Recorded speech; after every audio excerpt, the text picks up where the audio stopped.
இயேசுவில் பிரியமுள்ள இணைத்தள அன்பர்களே, இந்த நாள் உங்களுக்கு இனிய நாளாக இருக்கவும், நீங்கள் நல்ல உடல் நலத்துடன் வாழவும், உங்கள் வாழ்க்கை ஆசீர்வாதமாக அமையவும் உங்களை வாழ்த்துகிறேன்.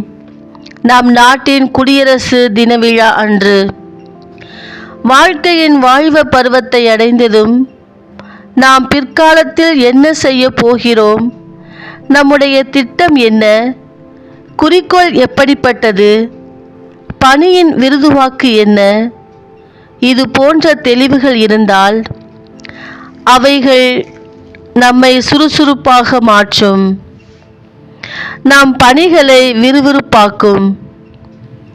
இயேசுவின் தெளிவான விருதுவாக்கோடு தெளிவாக வருகிறது இன்றைய நற்செய்தி வாசகம். இயேசுவின் விருதுவாக்கு: ஏழைகளே, நீங்கள் பேறு பெற்றவர்கள், ஏனெனில் விண்ணரசு உங்களுக்கு உரியது என்ற நற்செய்தியை ஏழைகளுக்கு அறிவிக்கும் விருதுவாக்கு.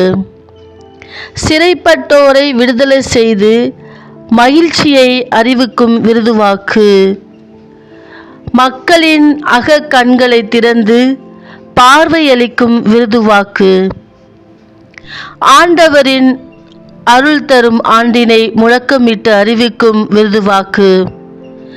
இந்த திட்டத்தை ஆண்டவர் நிறைவேற்றிய பிறகுதான், தந்தையே, எல்லாம் நிறைவேறிற்று என்று சொல்லி மண்ணகத்திலிருந்து பிரிந்து விண்ணகம் சென்றார்.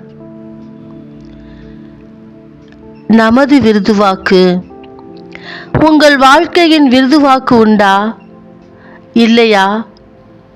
அன்பு மிக்கவர்களே, விருதுவாக்கு இல்லையெனில் விறுவிறுப்பு இருக்காது, சுவை இருக்காது, வாழ்க்கை தித்திக்காது, கசக்கும், மிகவும் கசக்கும். இன்றே எடுப்போம், மீதி இருக்கின்ற நாட்களை சுறுசுறுப்பாகவும் சுவையாகவும் அனுபவிப்போம். உன்னுடைய வளர்ச்சியை தாங்க முடியாதவர்கள் வரியில் முதல் உன் சுற்றம், உறவு, உற்றார், உன் புரட்சி சிந்தனைகள், வளர்ச்சி பணிகள் பழித்துரைக்கப்படலாம். ஆனால் இந்த சமுதாயத்தில் உனக்கென ஒரு பணியை இறைவன் தீர்மானித்துள்ளார். அதை நீ நிறைவேற்ற வேண்டும். ஒருவேளை உன்னை சுற்றி வாழும் சமுதாயம் அதை பயன்படுத்தாமல் போகலாம், ஆனால் பரந்து விரிந்த சமுதாயம் பயன்பெறும். உனக்கென ஒரு பணியை நிர்ணயம் செய்து உன்னை வழிநடத்தும் இறைவன் உன்னை புறக்கணிப்பதில்லை. உனக்கு வேண்டிய ஆற்றலும் அருளும் அவரே தந்து உன்னை தாங்கி வழி நடத்துகிறார். புறப்படு மகளே, இயேசுவோடு புறப்படு, உன் பணியை நிறைவுற செய்வார்.